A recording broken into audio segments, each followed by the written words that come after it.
Hey guys, मैं हूं आपके साथ सचिन मेवाड़ और हम पढ़ने वाले हैं एंशिएंट हिस्ट्री यानी कि प्राचीन भारत का इतिहास। और प्राचीन भारत के इतिहास में हमारा जो लेक्चर चल रहा था वो चल रहा था वैदिक सभ्यता। और वैदिक सभ्यता में हमने वेदों के बारे में चर्चा की थी। हमने चारों वेदों को क्रम से पढ़ा था, ठीक है।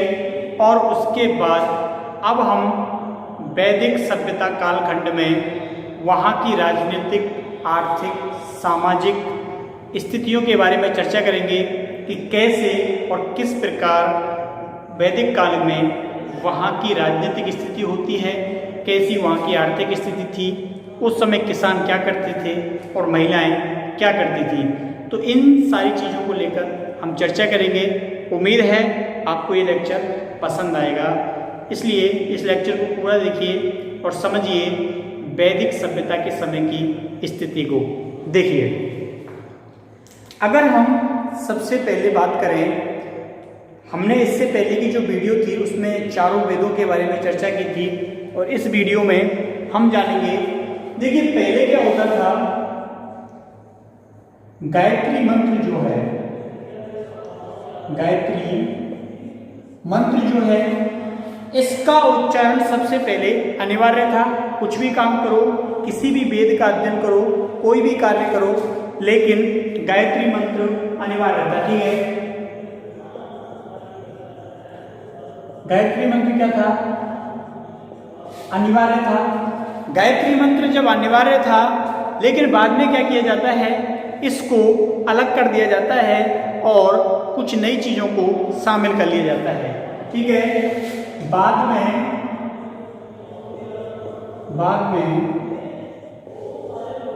गायत्री मंत्र को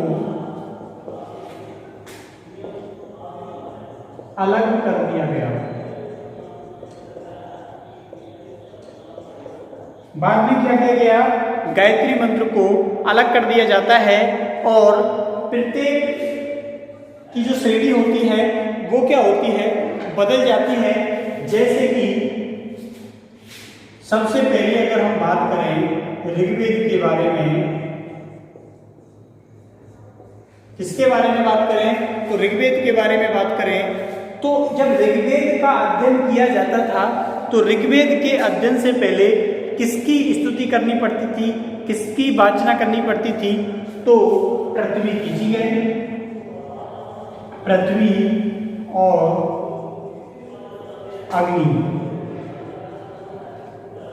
अग्नि की स्तुति करनी होती थी, ठीक है।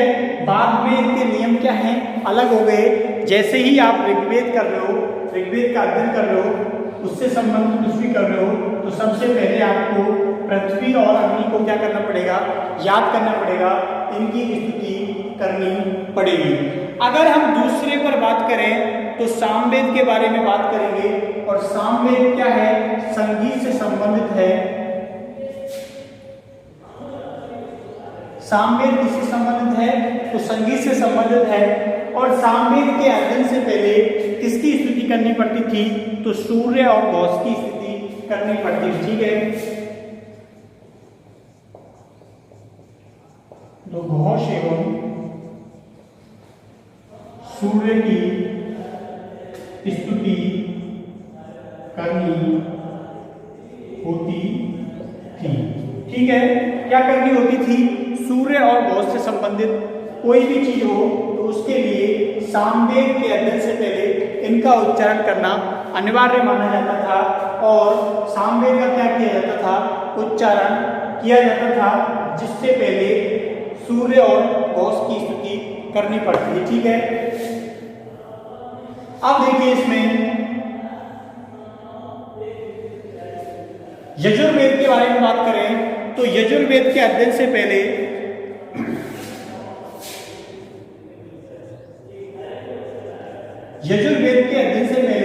किसकी स्तुति की जाती थी, तो यजुर्वेद के अध्ययन से पहले वायु, किसकी, वायु की और अंतरिक्ष देवता, किसकी, अंतरिक्ष की स्तुति की जाती थी।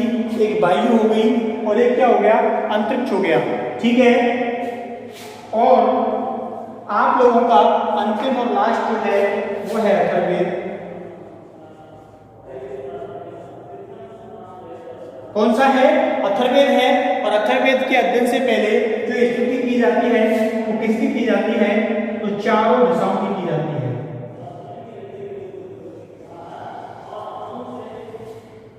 किसकी की जाती है, चारों दिशाओं की जाती है। तो इसलिए ये महत्वपूर्ण है। ऋग्वेद में पृथ्वी और अग्नि की स्तुति होती है सबसे पहले, सामवेद में घोष एवं सूर्य की स्तुति होती है सबसे पहले, यजुर्वेद में वायु और अंतरिक्ष की स्तुति होती है सबसे पहले, और अथर्ववेद में चारों दिशाओं की स्तुति होती है सबसे पहले। ठीक है, तो ये पॉइंट आपको याद रखने हैं जो कि आपके लिए काफी महत्वपूर्ण है। चलिए आगे देखते हैं क्या होता है।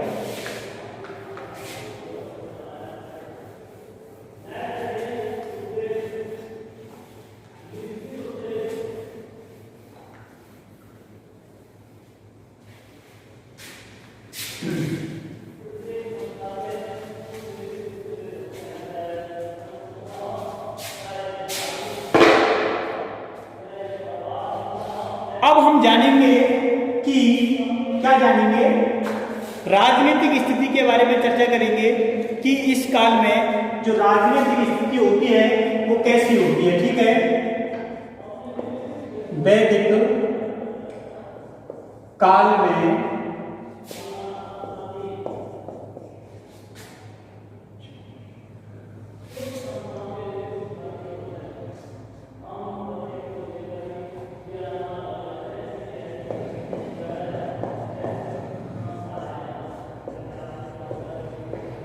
राजनीतिक स्थिति के बारे में बात करेंगे कि वैदिक काल के दौरान जो राजनीतिक स्थिति थी वो कैसी थी।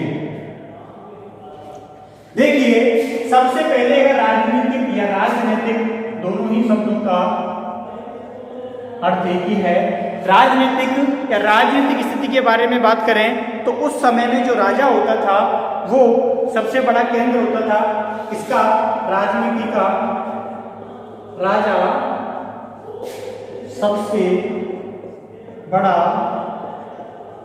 केंद्र बिंदु होता था। तो शासन का सबसे बड़ा केंद्र बिंदु कौन होता था, राजा होता था। राजा किसकी उपाधि धारण करता था, तो राजा जो है वो किसकी उपाधि धारण करता था, विस्पति की। किसकी उपाधि धारण करता था, विस्पति की उपाधि धारण करता था। तो वैदिक सभ्यता के दौरान जो राजा होता था वो किसकी उपाधि धारण करता था, तो ये विस्पति की उपाधि धारण करता था। दूसरी महत्वपूर्ण काम और महत्वपूर्ण ये है, युद्ध के दौरान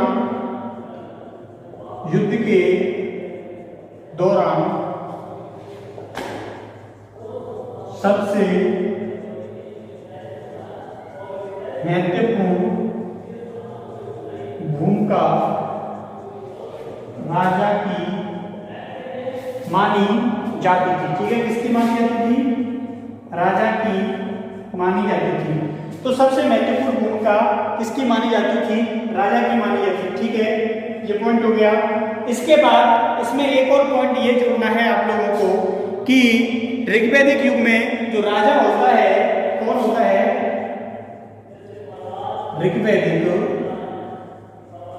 में जो राजा होता है वो भूमि का स्वामी नहीं माना जाता था। ठीक है, ऋग्वैदिक युग में राजा को भूमि का स्वामी नहीं माना जाता था। ठीक है, तो ऋग्वैदिक युग में राजा को भूमि का स्वामी नहीं माना जाता था। ये काफी महत्वपूर्ण पॉइंट है और काफी महत्वपूर्ण बात भी है, क्योंकि ऋग्वैदिक काल में जो जमीन होती थी उसको क्या है, एक प्रकार से देवीय उपदान मानते थे, बोलते थे कि प्रभु के द्वारा दी गई है, इसका स्वामी कौन है, ईश्वर है, किसी राजा का इस पर क्या है, अधिग्रहण नहीं है। तो ये काफी महत्वपूर्ण पॉइंट सामने आता है ऋग्वैदिक काल में। ठीक है, तो इसको मिटाते हैं, ऊपर लिखेंगे। एक पॉइंट अगर नीचे दिख रहा है इतना यहाँ तक, ठीक है, तो एक पॉइंट इसमें और शामिल कर लीजिए। जैसे कि राजा जो होता था उसका पद कैसा था, वंशानुगत था।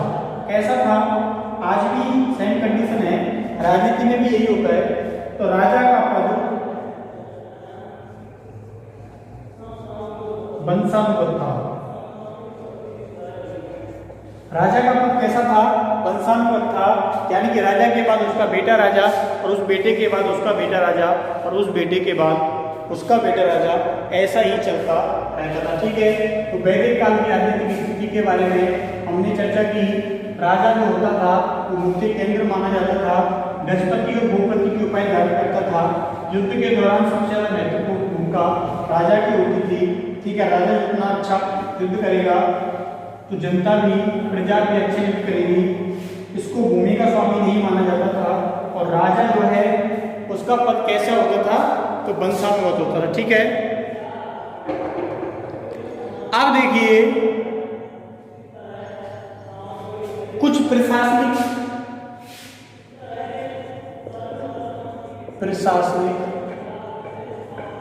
अधिकारियों की अगर हम बात करें, किसकी बात करें, प्रशासनिक अधिकारियों के बारे में अगर बात करें कि कौन किस का अधिकारी होता था और कौन किस क्षेत्र के बारे में, ठीक है, ज्यादा प्रसंग साथे बातें करता था और किसकी क्या जिम्मेदारी होती थी। तो ये सारी बातें जो हैं वो किसमें शामिल की जाती हैं, प्रशासनिक क्षेत्रों में शामिल की जाती हैं। देखिए सबसे पहले अगर हम बात करें तो पुरोहित की बात करते हैं। किसकी बात करते हैं, सबसे पहले पुरोहित की बात करते हैं। तो पुरोहित को क्या कहते हैं,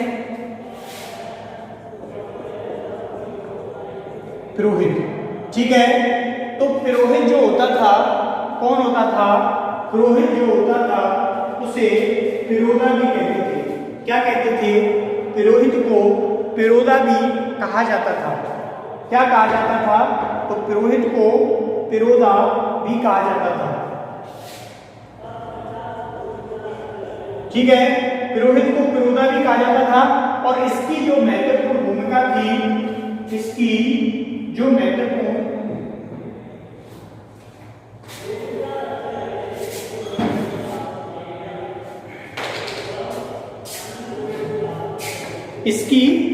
जो महत्वपूर्ण भूमिका होती है वो क्या होती है कि केवल जो पुरोहित था वही क्या बन सकता था, एक राजा का शिष्य बन सकता था। ठीक है, राजा का शिष्य, या फिर अगर हम बात करें कि गुरु जो होता था केवल कौन बन सकता था, सबसे ज्यादा शिक्षक शब्द ले लीजिए। ठीक है, शिक्षक केवल पुरोहित ही बन सकता था। कौन, पुरोहित ही बन सकता था। तो पुरोहित जो था वही क्या बन सकता था, केवल शिक्षक बन सकता था। किसका, राजा का। इसके अलावा और कोई भी कुछ नहीं बन सकता था। शिक्षक की जिम्मेदारी कौन निभा सकता था, केवल पुरोहित ही शिक्षक की जिम्मेदारी निभा सकता था। ठीक है, दूसरी जो महत्वपूर्ण बात होती है, उस समय जो पुरोहित होता था वो राजा के साथ युद्ध में भी जाया करता था। ठीक है, युद्ध में भी पुरोहित जाया करता था। तो ये भी काफी महत्वपूर्ण हो गया कि जो पुरोहित था वो युद्ध में जाया करता था। किस समय, वैदिक सभ्यता के समय। ठीक है, अगला देखिए, नेक्स्ट पॉइंट देखिए। ठीक है, नेक्स्ट पॉइंट देखिए, अगला जो पॉइंट आता है तुम्हारा वो आता है सेनानी। और सेनानी के बारे में मुझे ज्यादा बताने की आवश्यकता नहीं है क्योंकि इसके बारे में सभी जानते हैं। जो सेना के नेतृत्व किया करता था वो कौन हो गया, सेनानी हो गया। अब देखिए अगला जो नेक्स्ट पॉइंट होता है, क्या होता है, उपस्थिति बोलते हैं उसको। क्या बोलते हैं? उपस्थि। उपस्थि का मतलब क्या होता है? उपस्थि का मतलब होता है कि जो राजा है, जो राजा के कर्मचारी होते हैं उनको बोला जाता है उपस्थि। ठीक है, तो ये चीज लिख लेना, राजा के कर्मचारी। तो राजा के कर्मचारियों को क्या बोला जाता था? राजा के कर्मचारियों को उपस्थि बोला जाता था। ठीक है, तो ये काफी महत्वपूर्ण पॉइंट है, आपको क्या रखना है? याद रखना है। तो ये प्रशासनिक कुछ अधिकारी थे, पुरोहित हो गया, सेनानी हो गया, उपस्थि हो गया।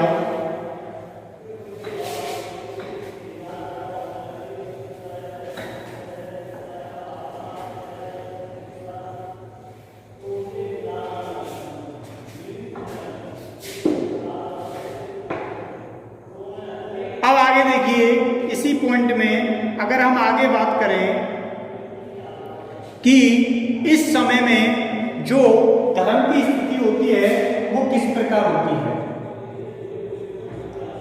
किस धर्म की जो स्थिति होती है वो किस प्रकार होती है ऋग्वैदिक काल में। ठीक है, देखिए, तो धर्म की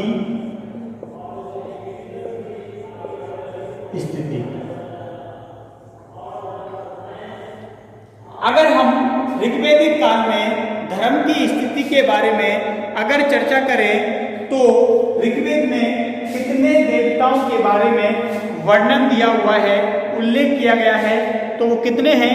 33 हैं, 33 हैं। तो यहाँ पे नोट डाउन करना है, ऋग्वेद में 33 देवताओं का उल्लेख है। तुम अक्सर करके ये शब्द सुनते हैं कि 33 करोड़ देवता। ठीक है, वो 33 करोड़ नहीं है, वहां पर जिस शब्द का उल्लेख किया गया है उस करोड़ का अर्थ होता है प्रकार, 33 प्रकार के देवी देवता। ठीक है, उसको हम लोग अपनी भाषा में ट्रांसलेट करते हैं तो वो करोड़ समझ लेते हैं जो वास्तव में थे नहीं। तो कितने देवी देवताओं का उल्लेख किया गया है? 33 देवी देवताओं का उल्लेख किया गया है। कहाँ किया गया है? ऋग्वेद में किया गया है। ठीक है, तो ये बात आपको याद रखनी है, 33 यानी कि 33। ठीक है, अब आगे देखिए, इसी में अगर इस पॉइंट में हम बात करें 33 देवी देवताओं के अलावा इसमें लोक देवी देवताओं का भी क्या है? उल्लेख है कि जो छोटे जो लोग अपनी उपासना करते हैं किसी भी देवता को मान के, तो उनका भी क्या किया गया है? उल्लेख है। और उस समय इन चीज़ों का भी क्या था? भारी मात्रा में प्रचलन था। आज भी बहुत ज़्यादा मात्रा में क्या होता है? प्रचलन होता है। आप लोग अपने देवी देवताओं के साथ साथ छोटे मोटे जो देवी देवता पारिवारिक या घर पर होते हैं उनका भी क्या करते हैं? आप पूजन करते हैं, उनका भी आप क्या करते हैं? स्मरण करते हैं। ठीक है,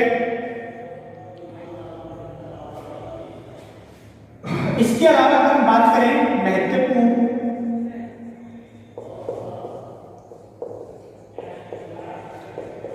देवताओं के बारे में अगर हम चर्चा करें तो कौन कौन से थे उस समय? देखिए, सबसे पहले जहां पर आप रह रहे हैं वो है पृथ्वी।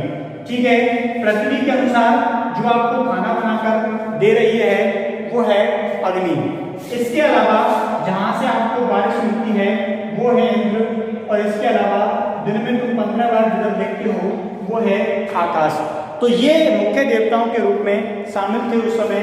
कौन कौन? पृथ्वी, अग्नि, इंद्र और आकाश। ठीक है, समझ आया? महत्वपूर्ण देवताओं में किन किन को शामिल किया गया? तो महत्वपूर्ण देवताओं में पृथ्वी को, अग्नि को, इंद्र को और आकाश को शामिल किया गया। अब देखिए, इसके अलावा जो महत्वपूर्ण पॉइंट इससे संबंधित आता है वो ये आता है कि इस समय देवताओं का भी क्या था? विभाजन किया हुआ था। जैसे अंतरिक्ष के देवता के रूप में इंद्र को जाना जाता था, आज भी जाना जाता है। इंद्र को जाना जाता था, रुद्र को जाना जाता था। किस देवता के रूप में? तो अंतरिक्ष देवता के रूप में इसकी क्या थी उस समय पहचान थी। इसके अलावा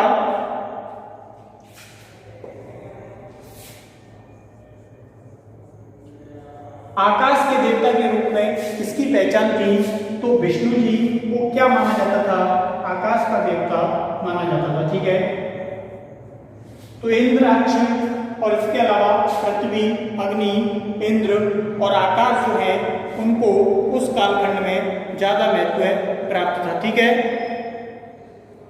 अब देखिए आगे अगर हम बात करें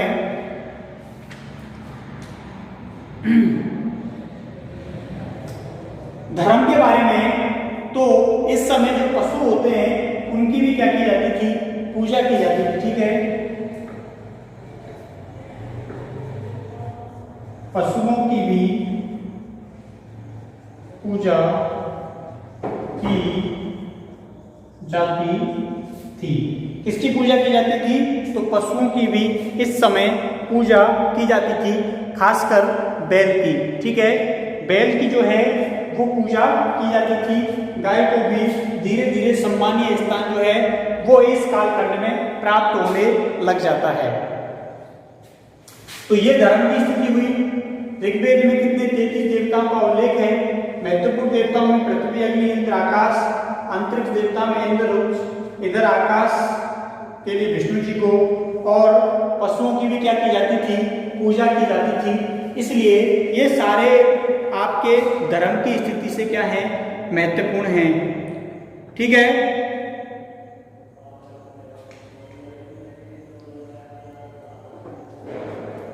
इसको मिटाते हैं और आगे देखते हैं।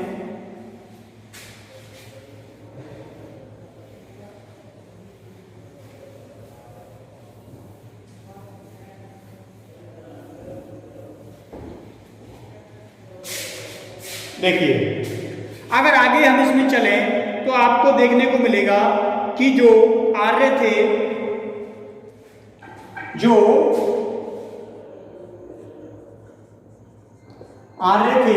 उन्होंने क्या किया, इस पूरे घटनाक्रम को, इस पूरे विवरण को प्रस्तुत किया। ठीक है, क्या किया, देवीयकरण किया। तो आर्यों ने प्रकृति का देवीयकरण किया और उन्होंने इन्हें ईश्वरीय शक्ति से जोड़ा। किससे जोड़ा, ईश्वरीय शक्ति से जोड़ा। ठीक है, इसके द्वारा किया जाता है, ये सब कुछ आर्यों के द्वारा किया जाता है। ठीक है, इसके अलावा एक महत्वपूर्ण पॉइंट ये भी याद रखना है कि आर्यों ने ईश्वर का मानवीकरण किया। क्या किया, मानवीकरण किया। आप लोग जो पूरी स्टोरी देखते हो, पूरी कहानियां सुनते हो कि भगवान राम ऐसे थे, कृष्ण ऐसे थे, सीता ऐसी थी, हनुमान ऐसे थे, तो ये सारी चीजों का जो मानवीकरण करने के लिए बोला जाता है, कहा जाता है, तो वो कौन थे, आर्य थे। इन्होंने ही ये पूरा छायाचित्र जो था वो लोगों के सामने प्रस्तुत रखा, क्योंकि वास्तव में नहीं पता किसी को भी इनके बारे में कि ये लोग वास्तव में थे कैसे, कैसे नहीं थे, कौन क्या था। तो ये सारे जो विवरण हैं, इनका जो मानवीकरण किया गया वो किसके द्वारा प्रस्तुत किया गया, आर्यों के द्वारा प्रस्तुत किया जाता है। वरना किसको मालूम था कि हनुमान की शक्ल ऐसी थी या कृष्ण की शक्ल ऐसी थी।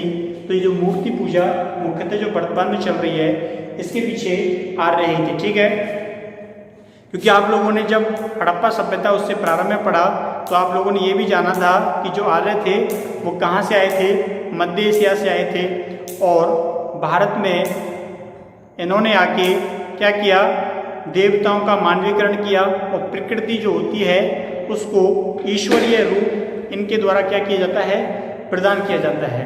तो इस प्रकार ये हमने आज लेक्चर में राजनीतिक स्थिति और उस समय की धार्मिक स्थिति के बारे में थोड़ी बहुत चर्चा की है। उम्मीद है ये सारी बातें आपके काम की हैं और आपको पसंद भी हैं और आपको समझ में भी आई होंगी। तो चलिए हम मिलते हैं अब नेक्स्ट लेक्चर में, यानी कि कल। तब तक के लिए थैंक यू, धन्यवाद, बाय बाय।